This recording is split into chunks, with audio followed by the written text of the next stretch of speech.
بسم اللہ الرحمن الرحیم۔ نفاق کس زمانے میں زیادہ پھیلا؟ اس حوالے سے حدیث پاک ہے، ابو سعید خدری رضی اللہ تعالی عنہ سے مروی ہے، مسند احمد کی روایت۔ نبی کریم صلی اللہ علیہ وسلم نے ارشاد فرمایا کہ 60 ہجری کے بعد حکمرانوں کے جانشین ایسے لوگ ہوں گے، مطلب کیا کہ 60 ہجری کے بعد ایسے حکمران بنیں گے جو نمازوں کو ضائع کریں گے، اپنی خواہشات کی پیروی کریں گے اور جہنم کی غی نامی وادی میں داخل ہوں گے۔ پھر اس کے بعد ان کے جانشین ایسے حکمران ہوں گے کہ جو قرآن پڑھیں گے لیکن قرآن ان کے حلق سے نیچے نہیں اترے گا۔ مزید فرمایا کہ قرآن 3 طرح کے لوگ پڑھتے ہیں۔ فرمایا ایک منافق قرآن پڑھتا ہے اور وہ دراصل قرآن کا انکار کرتا ہے، دل سے انکار کرتا ہے اور زبان سے قرآن پڑھتا ہے۔ اور جو فاجر ہے وہ قرآن پڑھتا ہے اور قرآن کے ذریعے سے وہ کھاتا ہے، یعنی وہ محض دنیا کا اس کو ذریعہ بناتا ہے۔ اور فرمایا کہ تیسرا جو ہے وہ مومن قرآن پڑھتا ہے اور وہ اس پر ایمان رکھتا ہے۔ تو نبی کریم علیہ الصلوۃ والسلام نے اس اپنے فرمان میں نفاق کے بارے میں آگاہ کیا کہ 60 ہجری کے بعد پھر ایسے حکمران آئیں گے تو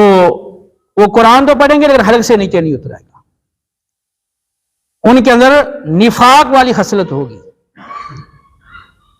حضرت حذیفہ رضی اللہ تعالی عنہ کی روایت ہے سنن ابن ابی شیبہ میں، آپ فرماتے ہیں کہ وہ بات جس کو ہم رسول اللہ صلی اللہ علیہ وسلم کے زمانے میں نفاق شمار کرتے تھے،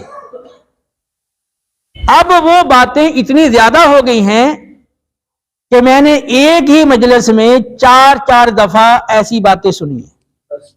اور دوسری مسند ابن ابی شیبہ کی روایت میں ہے، آپ فرماتے ہیں کہ جس بات کو نبی کریم علیہ السلام کے زمانے میں ہم نفاق سمجھتے تھے، میں نے ایک ہی مجلس میں 10 مرتبہ یہ بات سنی ہے، یعنی ایک ہی مجلس میں 10 مرتبہ نفاق کی بات کہتے ہیں میں نے سنی ہے۔ پھر مزید فرمایا، سنن ابن شیبہ کی روایت میں ہے، فرمایا کہ تم نیکی کا یا تو حکم کرو گے، لوگوں کو برائی سے روکو گے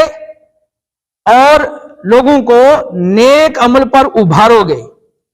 یا پھر اللہ تعالیٰ عذاب نازل کر کے تمہیں برباد کر دے گا، یا تم ہم پر ایسے حکمران مسلط کرے گا جو بدترین ہوں گے اور پھر تمہارے نیک لوگ بھی دعا کریں گے تو ان کی دعا قبول نہیں ہوگی۔ تو ان روایات کی روشنی میں معلوم ہوا کہ 60 ہجری کے بعد پھر یہ نفاق کا سلسلہ شروع ہو گیا اور پھر یہ بڑھتا چلا گیا۔ ابو داؤد کی روایت میں ہے، نبی کریم علیہ السلام نے فرمایا امارت کے نتیجے میں فساد ہوگا، یعنی جو اقتدار کے حصول کی جو جنگ ہے، اقتدار حاصل کرنے کی جو کشمکش ہے اور کوشش ہے، تو فرمایا اس امارت کے نتیجے میں فساد ہوگا، سلو نفاق پر ہوگی، سلو نفاق پر ہوگی اور اتحاد مفاد پرستی پر ہوگا، یعنی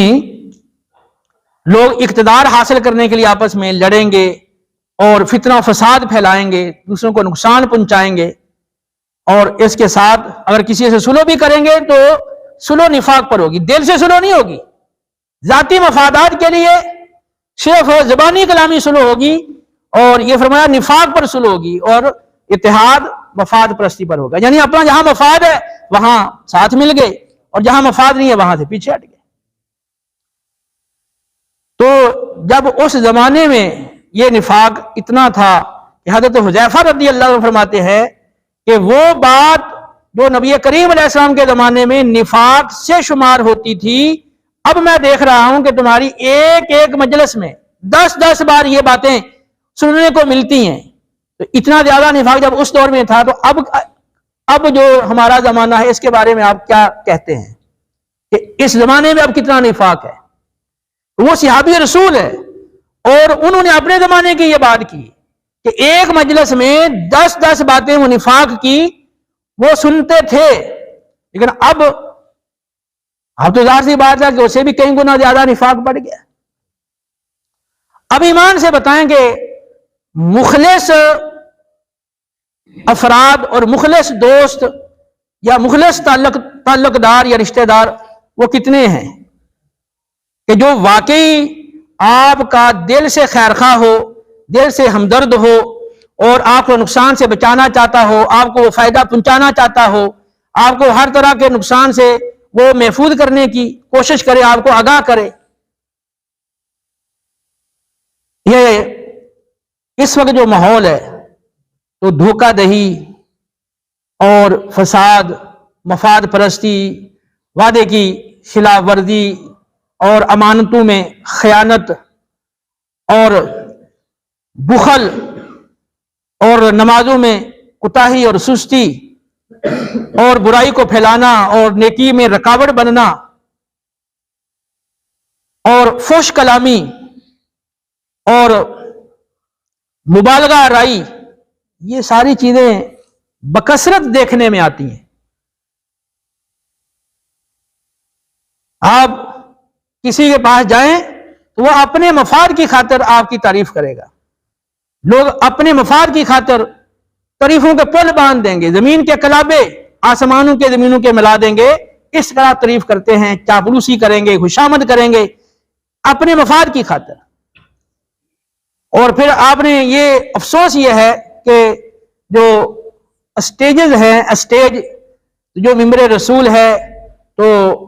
آج ہماری محافل ہیں ان کے اندر بھی جو اسٹیج سیکرٹری ہے وہ اتنی مبالغہ رائی سے کام لے گا کہ اتنے القاب لگائے گا کہ اگر وہ عالم نہیں بھی ہے تو وہ عالم، مفتی، شیخ الحدیث، کیا کیا بڑھا کر اس کو القاب دے گا، اور پھر کتب الاکتاب اور پتہ نہیں کس مقام پر اس کو پہنچا دے گا، جبکہ خود بھی وہ دل سے اس بات کا قائل نہیں ہوتا۔ تو یہ نفاق ہے اور کیا ہے؟ آپ اپنے پورے ماحول میں دیکھیں کتنے آپ کو مخلص بندے ملیں گے جو واقعی سچے دل سے آپ کے خیر خواہ ہوں۔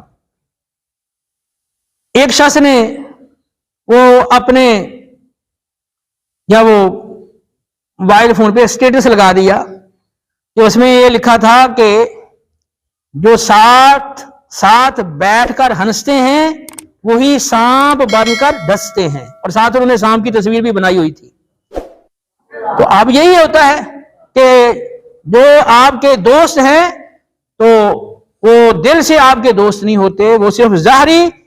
طور پر اپنے مفاد کی خاطر آپ کے دوست ہیں، جب تک ان کا مفاد آپ سے وابستہ ہے، اور جب مفاد نہیں ہوگا تو پھر وہ دوستی والا رویہ بھی آپ کے ساتھ اختیار نہیں کریں گے۔ تو اس حوالے سے ہمیں محتاط بھی رہنا چاہیے کہ جو ہمارے ساتھ بیٹھ کر دوستی کا اظہار کرتے ہیں، ہماری زیادہ تعریفیں کرتے ہیں اور مبالغہ رائی سے کام لیتے ہیں، تو وہ سمجھ لو کہ وہ مخلص نہیں ہے، وہ سمجھدار نہیں ہے۔ نبی کریم علیہ الصلوۃ والسلام نے تو سامنے تعریف کرنے سے ویسے ہی منع کیا ہے۔ مسلم کی روایت ہے، نبی کریم علیہ السلام نے فرمایا کہ جب تم بہت زیادہ تعریف کرنے والے کو دیکھو، سامنے وہ تمہاری تعریف کر رہا ہے، اس کے منہ میں مٹی ڈال دو۔ اور بخاری مسلم کی روایت میں ہے کہ ایک شخص نے دوسرے کی آپ صلی اللہ علیہ وسلم کے سامنے تعریف کی تو آپ نے فرمایا کہ تیری ہلاکت ہو، تو نے اپنے بھائی کی گردن کاٹ دی۔ 3 مرتبہ یہ ارشاد فرمایا۔ تو تمہیں تعریف کرنا ہی ہے اور اس کے بغیر چارہ ہی نہیں ہے، تو پھر یہ کہو کہ میرے خیال میں اور میرے ظن میں یہ شخص ایسا ہے، اور اللہ کے سامنے کسی کا تزکیہ مت کرو، اللہ خوب جانتا ہے کہ وہ شخص کیسا ہے۔ تو نفاق آج ہمارے معاشرے میں وہ پھیلا ہوا ہے، بکثرت پھیلا ہوا ہے۔ میں نے آپ کو اس کی نشانیاں بھی بتا دی ہیں، ان کی روشنی میں آپ نفاق کی خصلتوں کو پہچان کے اپنے آپ کو نفاق سے پاکیزہ بنانے کی کوشش کریں۔